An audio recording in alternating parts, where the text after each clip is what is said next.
So Yeah. I'm really excited to have Dan Williams on this little video now, and we also make them into podcasts, by the way, if that's all right with you, Dan. Yeah, so we'll endeavour to shut up in between my questions so you can have your bit, and I know we both can talk for England, but for anybody watching or listening, who are you and what do you do, please? My name's Dan Williams. I'm a sports therapist, movement therapist, biomechanics coach, whatever you like to call yourself nowadays. But I do a bit of personal training, one-to-one as well, strength and conditioning sort of stuff, as well as I teaching for movement therapy education on a few of their modules as well, including a few of the taping and the rock tape stuff, and hopefully going to be doing some dermoneuromodulation stuff in the coming years. We were supposed to run a course in May, but obviously with all this stuff going on at the moment, with lockdown and stuff, the guys from Canada couldn't come over, so that was a bit annoying on our part, but we'll hopefully get it sorted in the year. So how are you getting on with lockdown? Have you been able to do, I know you and Mike being one of our he was integral to the development of the Biomechanics Coach program, so that's how you and I are connected, is through the Biomechanics coaching and so on, which is a very hands-on skill, and you possibly even more so than me because you're a manual therapist alongside your personal training. How have you coped with lockdown? Have you got anything online? I think you've been doing a few things with Mike, haven't you? Yeah. Well, for movement therapy clinics is where I work with Mike. That's he's the clinic director there. So we've been doing some online classes for people, and just for free during lockdown. So just doing some body weight stuff. We've adapted the strength and conditioning classes that we use in clinic with the weights to focus on more of an endurance aspect rather than the strength aspect. But for some people, that is just as much as they can cope with. So like assisted squats or something like that, holding on to something is like the lowest one, and then they build up to maybe jumping or something. So we've tried to change it so it's better for everyone during lockdown. But we do these online classes via Zoom, much like most people are doing, I think. But it's adapting, and creativity is bred out of necessity, I suppose. So we've been doing that recently. But I've got quite a bit of a gym equipment in my room anyway, and in my flat. So I've got a rower and a spin bike behind me. So I've been doing quite a lot on that.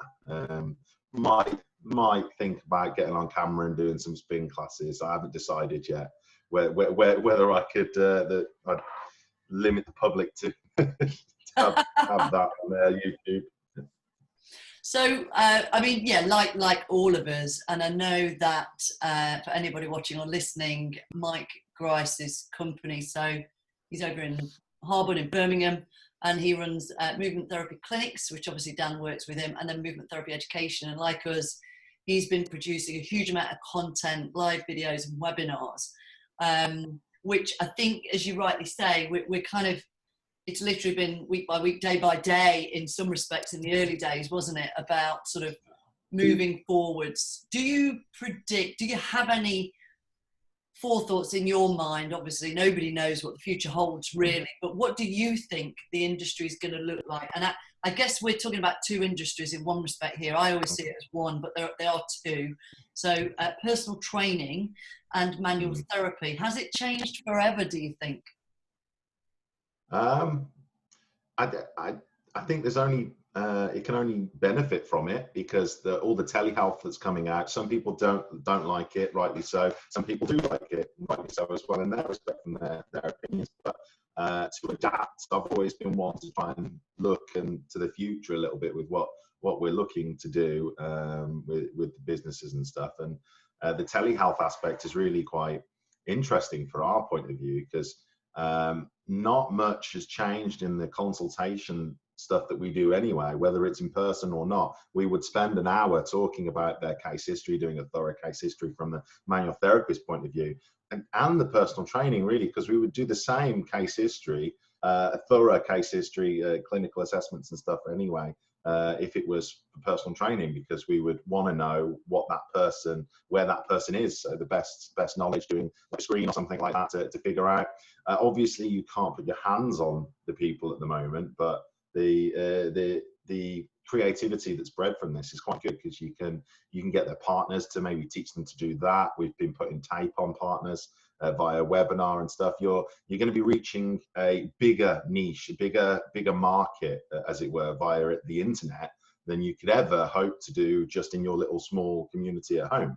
So to have half of your business or a little bit on there online and doing little things like that, and then it can only help the industry or the professional that's in it, really. I don't know where it's going to go, whether it's going to totally go online or totally do that, but I certainly will be having a certain amount of my stuff online now, just because we've got the systems in place, because we've had to. So I don't see why we're just going to sack that off and just go, oh, well, we don't need that anymore because we're back to doing what we're doing. Well, no, I think as we're going forward, the internet will become this bigger beast that it already is, and we will need to embrace it a lot more with what we do. It can't replace hands-on, but your pricing structure could change, so that could be a cheaper option for people, and then or an add-on or something like that, an upsell, as it were, for your one-to-one personal training indoors, doing the strength stuff. Same with manual therapy and the exercise therapy. It could be a nice adjunct to get people doing their exercises. I totally agree, and it's interesting because I've always done consultations online just to save the client's time and money, and my time and money, for them turning up and then there's a red flag. So it's interesting that it's highlighted at weak areas for some, it's reinforced stronger areas for others. But I agree. I think it's almost like we've fast forwarded 10, maybe 20 years in the industry towards more of an online portion. But I agree. I think most people are talking about, I mean, I personally, one of the first things I'm going to do is book a massage. I've got to say, I can't wait for somebody to get their hands on my shoulders and my neck and my back. Yeah, my knees are aching for the shockwave. Got to book in with Mike when I need to. What a comment. So if we come back to sort of our common interest in sort of intrinsic biomechanics, the human body, posture, these kind of terminologies and concepts around them, sort of maybe common mistakes that manual therapists and personal trainers make about biomechanics and posture and assessment. What do you think? Are there any? And what are the common ones you come across? I think you got to look at it from your original training. I mean, a lot of the training that you come from, it's like, I describe it like when you were at GCSE biology, and you walk in on the first day of GCSE biology and they go, forget what you've learned so far, this is how it is. And then you go into A2 biology and it's like, no, forget what you've learned so far, this is how we do it. And then you go to second year A levels and it's like, no, forget for that. And if you did a degree, it would be the same. So on as every level, this is a quote from INSTA coming on one of the lecturers up at Movement Therapy Education. He said this the other day and I was like, it's absolutely brilliant. When another level brings another devil. So within business or whatever, but when you're going up another level within your learning or your journey, you will realize that you can't, what you learned back then might not be so true, but it's integral to your learning development to have that foundation of, I've learned this, and then it's a platform to jump off. So I think saying that first is good, because you've got that foundation, and whatever you've learned is not a waste of time with your education. You might have been taught slightly wrong from what's actually true, but that doesn't mean it was a waste of time. It was it's something a platform to jump off, as it were, and then you open yourself up to have that knowledge to go in different places. So when it comes to posture and biomechanics and stuff, we all have this bias coming from what we've learned before, coming into anything else. So you have that sort of like, oh, I've always been told this, so that must be true kind of thing. And then you start to learn a little bit more into having a bit more critical thinking and looking into a bit more of the research maybe, and going, oh, maybe it's different experiences. It doesn't have to be the research. You could talk to experts in the field and you can build up your own opinion from those experts. And I certainly did. Like, as I went through, I looked for the best in the industry and I went, right, I want to learn from you. And then once I did that, I was like, right, there's somebody else I want to learn from. I want to learn that from you. And then as you develop it, you start to get your own knowledge to look at the research and then develop your own opinions on these matters. But with regards to sort of like posture and stuff, coming from that, there are quite a lot of inaccuracies and falsehoods, as it were, with posture and what we believe to be done beforehand. Like with posture, it was all external, sort of, as you would say, extrinsic biomechanics. You would look at it, and if you look at that person, they would have to look like this, doing this movement or something. And now we're looking through all the research, and it's coming out that everybody's different, like different femur lengths, different femur neck angles can change the anteversion or retroversion of the hips, which can massively impact how you squat. And I know you do loads of stuff with the squat stuff, but also looking at it from a different way, like having your like Mike goes on about this a lot with the MTE diploma and stuff. It's like the indicators of where we test for, say, either a leg length discrepancy or an anterior pelvic tilt or whatever. It's like if that ASIS, if that's where you're palpating to try and find whether it's off, as it were, or asymmetrical, but when you look at them through an MRI or an X-ray or something, or cadavers, as Mike's seen as well, you could have an ASIS that is an inch bigger than on one side than the other. So that throws off the whole testing process, and you don't really know. So they're not like sort of uplift, torsioned to the right or whatever whatever they say, all that jargon. It doesn't really matter because you're looking at the movement of that individual person, and if they're in pain or not. It's like from a personal training point of view, obviously you probably refer if they're in pain, but you and then get the go ahead to go with the therapist. But from a therapist point of view, that's where the pain comes in. It's like, do you treat the pain and just symptom modify and get them to do a movement that is comfortable to them and then ease them into that movement again? Possibly. As like Greg Lehman says, he's more of a movement optimist, and I agree with, seem to agree with Greg. Yeah, it was interesting. I don't know if you saw the interview I did with Sam Chidwick, who's a podiatrist. And I haven't seen that yet. No, I'll be watching it I'll be watching it when I'm on the bike. I tend to do all my watching on podcasts while I'm on the bike. Yeah, you take advantage of the time, don't you? Yeah, and he had it was really interesting conversation, and I mean, we could have gone on forever. It was an hour, but he mentioned the same as yourself now. The skill is in the practitioner in deciding what to do and when. So if you get a pain client, and he talked about, predominantly they may want to get the client comfortable first, which is not actually addressing the root cause, but it is addressing the symptom, so that then they can address the symptom. And the real skill, I think he was talking about, and you're also alluding to, is in the practitioner's management of the client and their expectation. And it is that sort of building up conceptual paradigms. I don't know, I'm trying to make up words here. I'll keep making words up, but a paradigm that then, it shifts, like you said, about going from level 2 to level 3, level 4. It's not untrue. It's just technically not quite right at that level, but you need to learn that before you move on. Yeah. So you've obviously been through a huge journey, and I know, I've known you for many years now, and so has Mike, and I'm envious of your, when I spent 15 years making Martin's ears bleed, and you now have that luxury with Mike, pretty much, having him on tap. So how do you feel that, if we just take the biomechanics coaching, for example, so anybody who's thinking about doing the biomechanics coach diploma, that particular portion of your learning journey, which was prior to the manual therapy stuff with Mike, how did that specifically help you within this journey, do you think? Can you think of something where that particularly helped you? It definitely changed my thinking, as in before that, completely honest, like as we all are at points, you are quite close-minded with what you learn. It's like, it's that very guru-centric model of the people that I'd learned from beforehand, where this is how it is, and that's the truth, that's fact. But there are lots of ambiguity, like you say, the different shifts, and it's not quite right, and is everything, science is ever evolving, and we have to be open to new information and change our minds and our opinions as new evidence brings itself to light.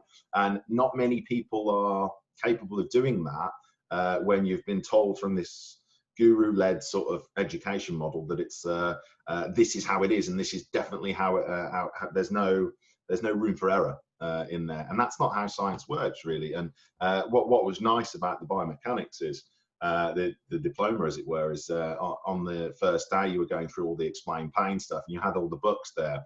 And even though as a personal trainer you shouldn't really be dealing with people and have an appreciation of that, like you say all the time, it's like you shouldn't really dealing with people in pain, you refer, then deal with them afterwards once you're under the guidance of a therapist. But having an appreciation of pain, knows you know when that red flag is there to like move on or refer, or who to refer to, and also opens up your learning to go, oh, I want to do that instead, or I want to add that onto my skill set. And it was nice to have this refresh of like, these, you can do this, but these are the avenues to do afterwards as well. And it's like, you could do that if you want, you could do that if you want, you could go and do a therapy module if you would like, or if you just want to do strength and conditioning, go to strength and conditioning. It's you can add it on. It's a nice midway buffer between doing a bit of manual assessments and learning about the nerves, especially as well. Like that was really integral to how neurocentric approach of therapists are now, and learning that from a trainer's point of view is amazing, because not many people are being taught that at a training point of view. So it basically boiled down. It was refreshing to change my thinking, and then it allowed me to follow a path that I wouldn't have otherwise, and that's something I'll always be proud of, because it's like I wouldn't have got to where I am now without it, because I wouldn't have met the people that I needed to meet, where has got me to critically analyze what we do now. And it was interesting because I remember vividly you on your diploma, and I actually use your case study more than anyone else's as an example of this is how it's done. But I remember feeling your discomfort of your paradigm shifting whilst you were within that sort of stage 1 and 2 Kubler-Ross that we talk about. And I felt that, but I felt that I knew that when you got to the other side, you would really get it. And so I thoroughly enjoyed having you on the training as well. And then it was so nice to be able to get your permission to use your case study. And so you continue now to help my present Biomechanics Coach learners, your case studies on the IBA portal, and it really helps them understand from your perspective, because yours is different to others, how you were thinking when you were doing your case studies. Do you have an example of not one from your Biomechanics Coach diploma necessarily, but of a case study example where you had you never forget them, that one that you always remember, who something really special happened, and are you able to share it without any names or anything? There's been a few. I mean, the people with chronic sort of problems, persistent problems, also mental health issues seem to go hand in hand with the one particular person I'm thinking of, but not naming names obviously, but they have chronic sort of neurological disorders, FND, sort of functional neurological disorder, and they've got lots of issues, not going into too much detail, but the main one is that, where it's sort of under the umbrella of chronic fatigue syndrome and stuff. So they can get very tired, they can just suddenly lose their legs, and just basically not lose their legs literally, but they can't really control them very well. It's more of massive spasms, and they've lost loss of strength and stuff like that. So having that and doing, it wasn't necessarily the screen that helped, but it was the exercises afterwards, because they were able to do these antispasms, the METs and stuff like that on their own, and it was able to help them with little bits of their, say, muscle pain and stuff like that around those sorts of areas, that sensitization, and just little contractions through the antispasms and stuff to kind of feel out their body again. And as Paul Coker talks about, the guy when he does his lecturing, he talks about his body mapping of the brain and contracting and with the tape and stuff. And that's very much like what you're doing with the contractions. You're figuring out your body again, letting the nerves decide and contract in different ways. And it's yes, it can help you move better and stuff like that, but I think it's got so many more benefits as well. Like doing slight contractions can increase or secrete endocannabinoids within the muscle, which is your body's natural pain relievers as well. So you have these kind of little benefits that kind of trickle through from doing these exercises on their own, and it's that repetitiveness from doing that as well, and enabling that client to do it on their own. I don't want to be that therapist that is, you have to come for a hands-on manual therapy session every single week. I'm more in the gym than any therapist at MTC. It's because I'm doing my exercise therapy through that as well. Obviously, you've got Mike, who's osteo, and Chris and Sophie, the physios as well. They need to be in the clinic rooms a lot more because they get different types of clients. But my regular clients are more in the gym. So it's quite interesting in the way that this person responded to having the self-reliance as well, to kind of do it on their own, and then just have a text of like, that felt amazing, thank you, or just to give them that little homeworks when they go away, and that they understand it a little bit more.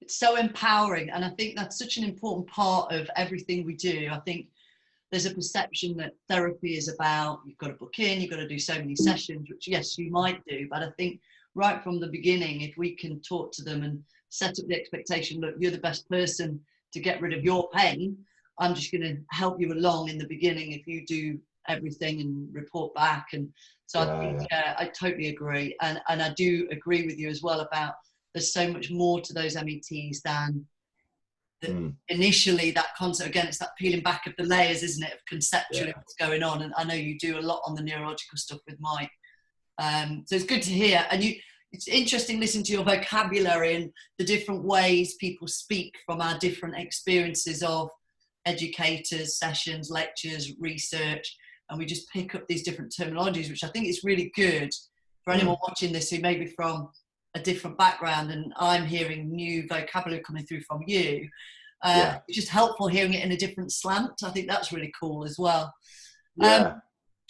Okay, cool. So, well, normally at this point, I ask if you have a favourite book recommendation. Now, I know you read a lot, but I know that you also read a lot around research and research papers. So I will open up your option to include, if you wanted to do a research paper recommend or a book recommend.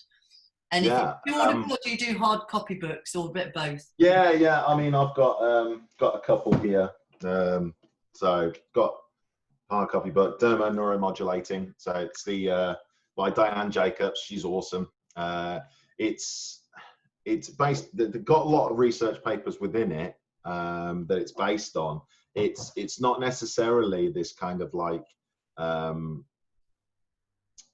this is what happens kind of thing. It's our best guess as to what within science. It's always our best guesstimate and whatever and stuff like that. From the evidence that we have to hand, this is our best guess as to why manual therapy works. So obviously, throughout recent years, there is lots of movements towards like manual therapy and touch. And how it's not clinically relevant. And a lot of the research that is done with manual therapy is just the effleurage, petrosars and stuff like that, and the tapotin and stuff. And it doesn't suit that one individual for that particular amount of touch. And there's a lot of air of experience that needs to come from that therapist as to know how to deal with that client and stuff. And touch can be very, very valuable. We all need it. We all know from this lockdown that touch is a valuable thing.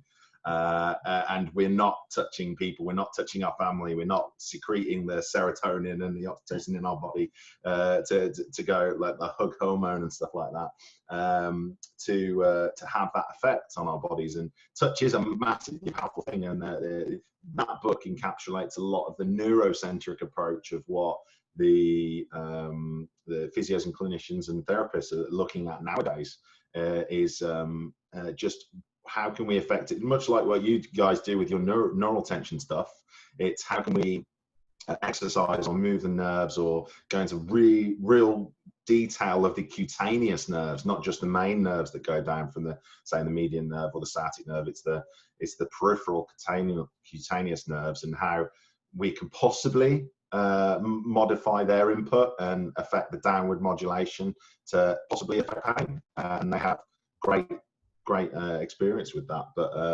it's just interesting, obviously, with the pain science and stuff. Like Ben Cormack said recently as well, it's pain science doesn't overlook the patient's expectations or how they feel. Not a direct quote or whatever, but you can't forget the individuals in all of this. It doesn't matter what the pain science says. If that person doesn't believe it, they probably won't. Won't experience it or have any benefit. We're saying this more and more to you know, learners that come through, that it doesn't matter what you read, it doesn't matter what FP says or Paul Check or, you know, Gary Gray or whoever we listen to. They're just concepts and paradigms and thoughts and ideas, but ultimately the number one deciding factor as to what you do in that session with that client is the client. And so it is it's the people management and the touch management, and the excuse. I always call it, I don't know if it sounds a bit weird if I say it's great to have an excuse to touch a client, because you will always connect better. So manual therapy, obviously it's expected, but as a personal trainer or even as a biomechanics coach, becoming a biomechanics coach, the excuse to touch people in such a way, in that professional manner, still gives you the ability to connect far more than a kind of a step back sort of exercise professional. So I totally agree with you. Okay, well, that's about 30 minutes of viewing time for people watching this. So much appreciated, Dan, and amazing to see you. I think for definite, you should be doing some indoor cycling classes for everyone. So I'll have a think. Before we close off, anybody watching this who may be in the Birmingham area and looking for a personal trainer, a biomechanics coach, or a manual therapist, how do they find you? Where are you? Social media, websites, contact details, please. Yeah, so we've got our website is www.mtclinics, all one word, .com, and then you just go through the website on there. It's got everybody on there from the clinic. Movement therapy clinics on Facebook, Instagram, and so on and so forth. Yeah, we've got all the links on there. So give us a follow on Facebook and stuff. And if you need to, get in touch. Fantastic. Well, Dan, you are a star. Hopefully I will see you feel one day very soon. You take care of yourself. Cheers. All right. Bye. See ya.